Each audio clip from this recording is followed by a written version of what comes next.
This week on Christian World News, defending the helpless in a war zone.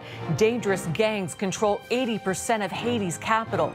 Meet the high-risk missionary who met with a top gang leader and what it means for Christian workers and orphans. Plus, Donald Trump returns to the White House. We'll tell you how he scored an electoral and popular vote landslide. Now he's getting ready to govern. And the abortion battle in America, how 10 states voted on amendments protecting abortion. We'll explain the strategy that helped pro-lifers win some of these states despite being outspent 6-1.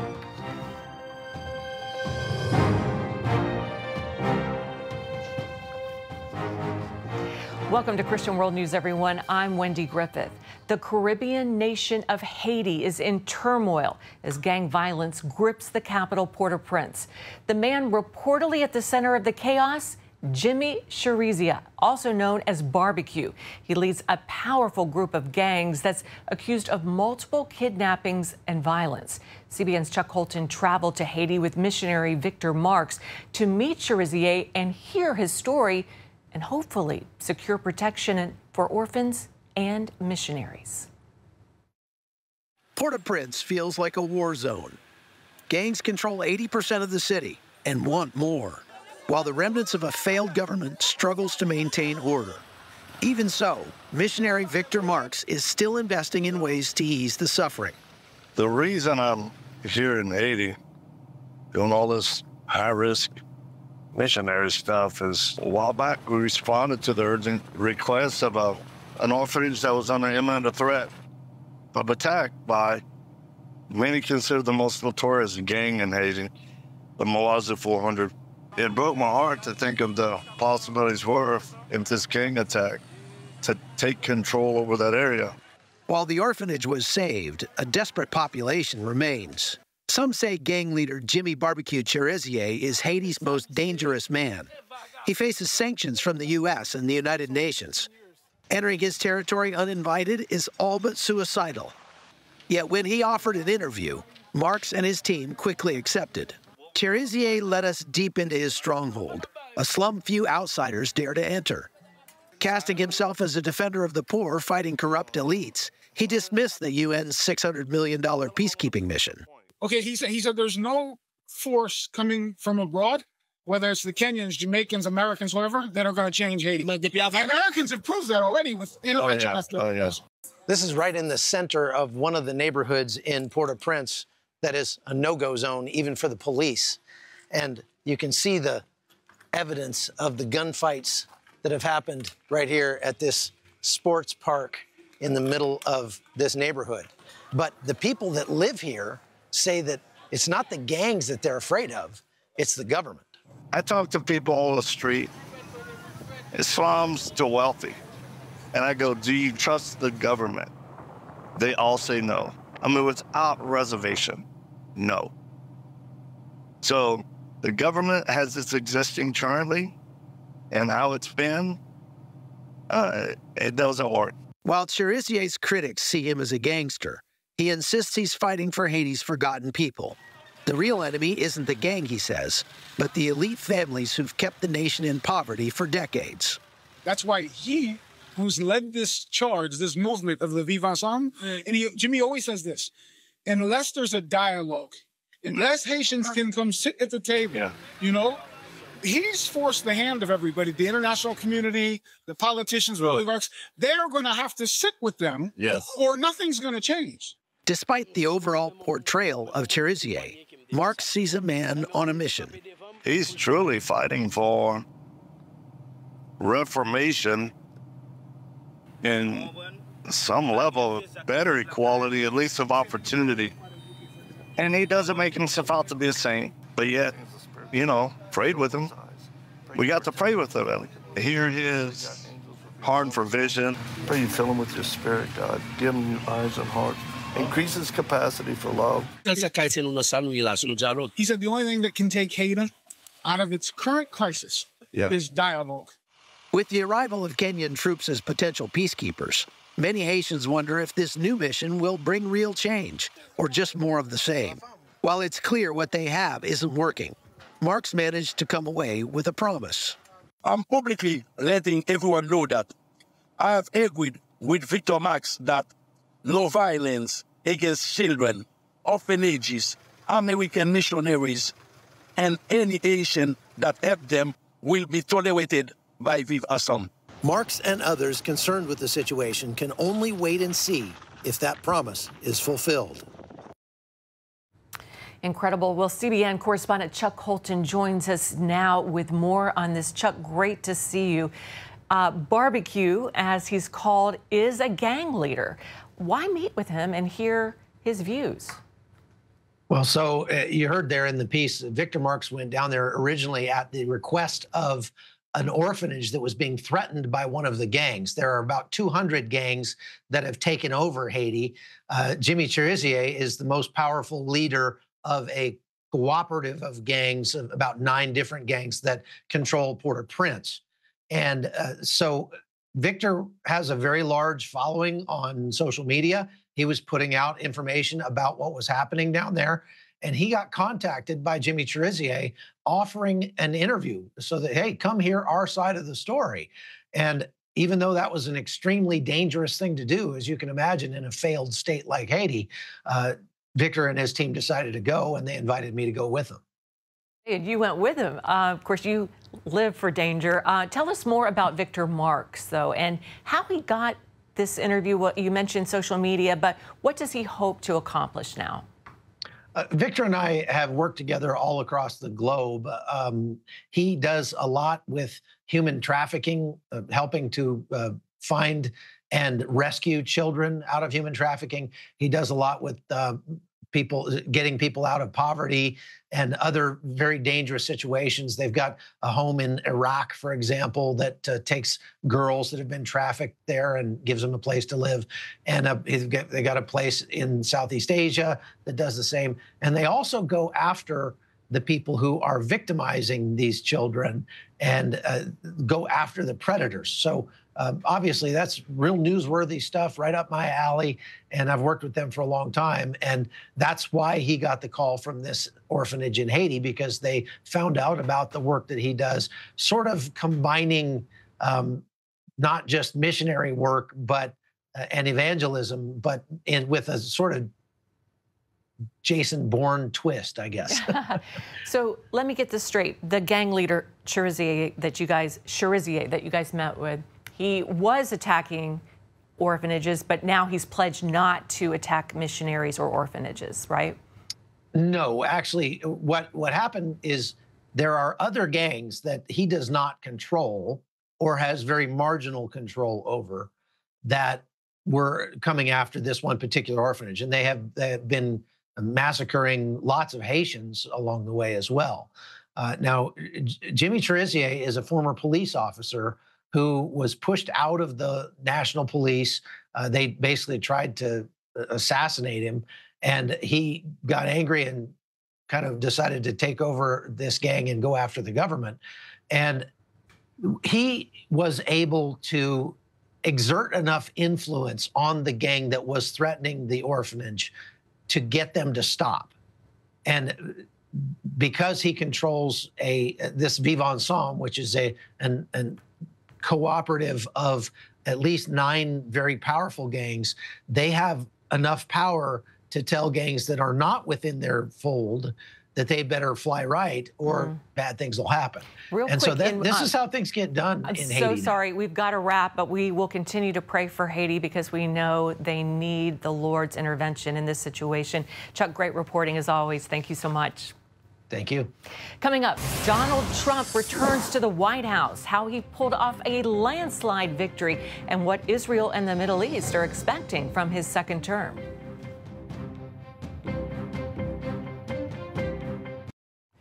Welcome back to Christian World News. Donald Trump has won the White House with a historic comeback. He's on track to win more than 300 electoral votes and take the popular vote by nearly 5 million. Jennifer Wishon reports. In a show of electoral might, Donald Trump has become the first president to win a non-consecutive race for the White House since Grover Cleveland did it more than 130 years ago. Trump's path to victory was blazoned by a trail that flipped nearly all of the coveted swing states. For MAGA faithful, it was a night of redemption. Joined by his wife Melania and his children, Trump stepped out to claim victory in the early hours of the morning.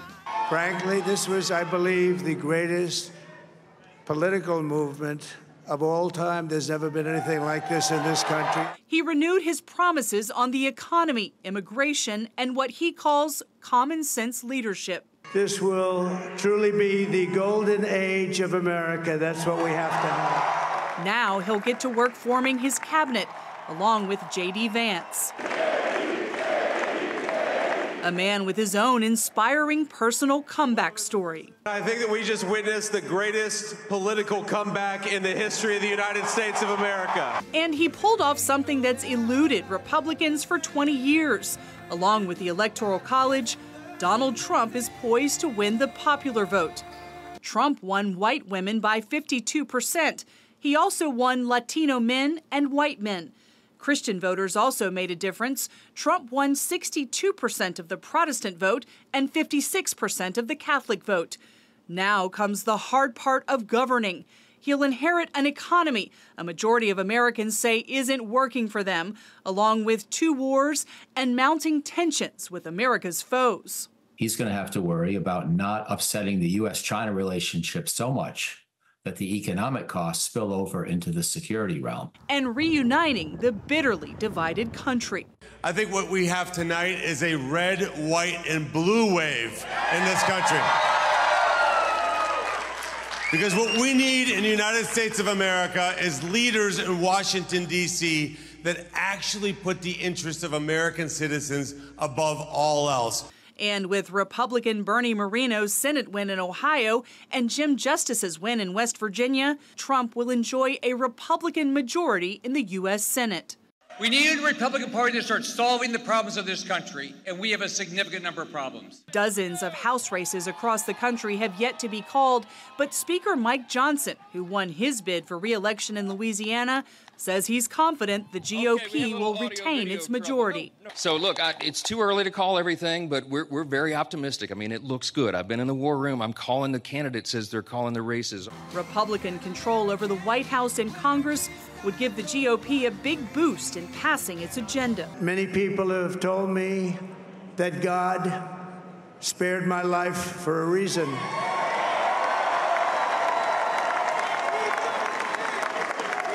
And that reason was to save our country and to restore America to greatness. And now we are going to fulfill that mission together. Still, many Christian leaders say followers of Jesus have an important responsibility as the nation works to move forward. And so we're trying to show people a way to say, hey, regardless if you're a Democrat or a Republican, especially as a Christian, you have to be civil, you have to be constructive, and you have to be looking to help your neighbor. And that should be the focus. As Christians, let's try to reconcile and move people closer together and move them forward for the better of everyone in this country. And some leaders say it's okay for Christians to see themselves as outsiders, as Jesus calls us to be. And when we recognize that we don't have to fit into our current cultural system, we can then engage our community, our culture, not out of anger or by complying to it, but instead in love. Trump says he believes success is what will bring the country back together.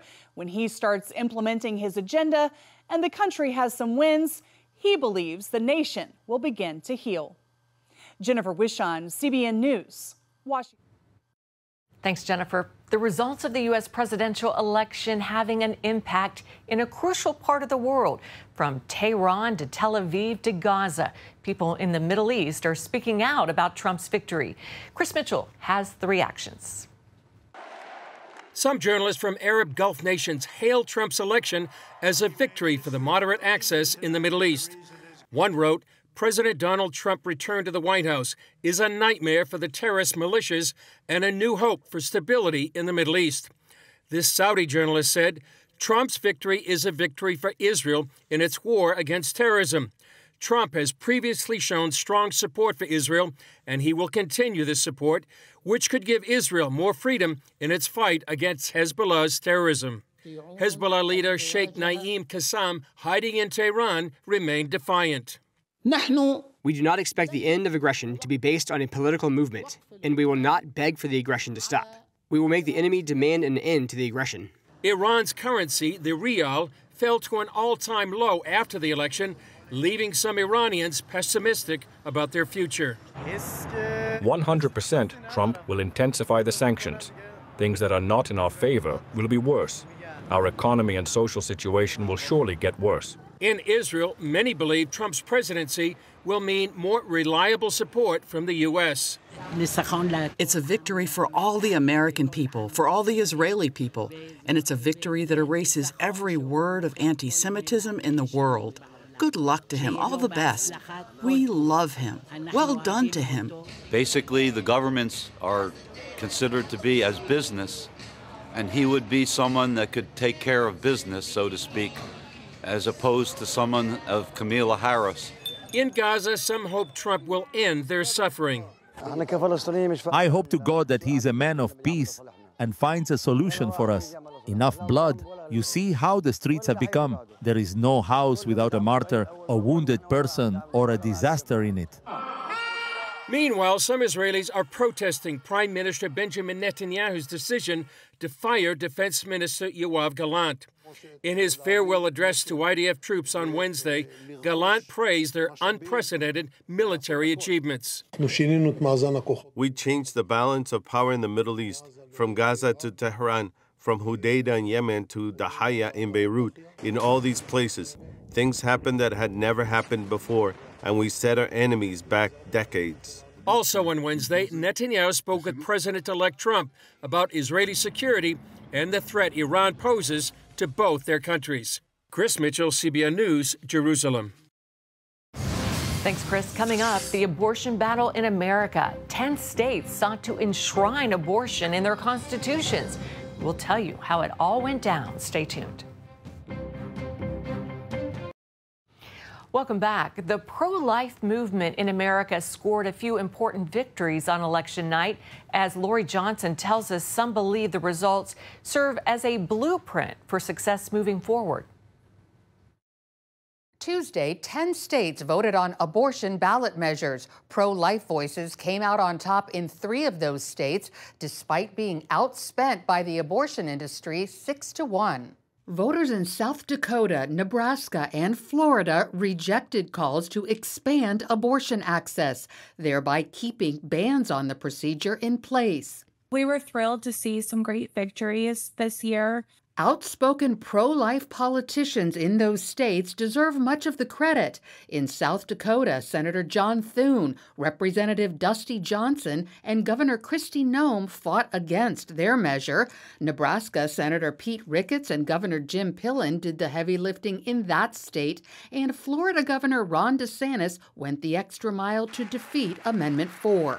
He traveled around the state. He fundraised on behalf of the pro-life cause and made the case directly to Floridians about why Amendment 4 was so dangerous, why it was so extreme, why it would California our Florida laws. The strategy of involving pro-life elected leaders will likely be used in future ballot initiatives, whether it's states that haven't voted on abortion yet or ones that may consider them again, such as Missouri, where Tuesday's results were razor thin. Just 51% voted for that initiative, with $30 million spent lying about what it was about. And so I think, of course it's a tragedy because there are babies who will lose their lives because this passed in Missouri, but it shows us that if we can get our leaders in the game, if we can go back to the voters and directly communicate about what Amendment 3 did, we have the opportunity to overturn it in the future. Meanwhile, abortion activists are touting their wins in 7 states on Tuesday.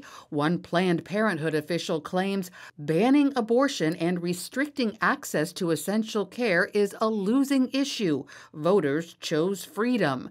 However, their message could alienate large numbers of Americans. Their version of America is one that is dark. It is disempowering. They tell women there are a million reasons why you can't do it. why you need an abortion. The pro-life movement is offering something that is hopeful, that is empowering, that says you can do it and we're going to walk alongside you. Lori Johnson, CBN News. Thank you, Lori. You can get Christian World News delivered straight to your inbox. To sign up for our weekly email updates, just go to cbnworldnews.com. We'll be right back. And finally this week, Raksa is known as a little evangelist. This 10-year-old girl from Cambodia tells her friends about Jesus. She even helps her teacher share the good news in neighboring villages. It's all thanks to CBN's Superbook. 10-year-old Raksa went to live with her grandparents after her parents abandoned her. I was feeling lonely, like no one loved me. My schoolwork suffered and I was shy in class. One day, while Operation Blessing was digging a well in her village, we shared an episode of CBN's Superbook with her. I still remember that day. As they put in the new pump well, the lady showed us the Superbook story of how God created the earth. I love that cartoon so much. I realized that God really loves me. He forgave Adam and Eve, so I believe that God will forgive me too. After watching that single episode, Raksa told us she prayed to become a Christian. Soon after that, she said she did something else. Before I became a Christian, my grandparents gave me a Buddha bracelet. They said it would protect me. I asked my teacher to cut it off. I told my grandparents, I now believe in Jesus as my savior. At first, they were mad, but when they saw how I changed for the better, they were okay with it. Since becoming a Christian, Raksa has become a little evangelist too. I took 2 of my friends to church with me on Sunday, and now they all believe in Jesus too. I also helped my teacher share the good news in another village. I thank God for Superbook for helping me and my friends to know Jesus. What a beautiful little light for Jesus. Well, that's going to do it for us. Thanks so much for joining us this week. Maybe George will be back next week. We won't know. But until next week, goodbye and God bless you.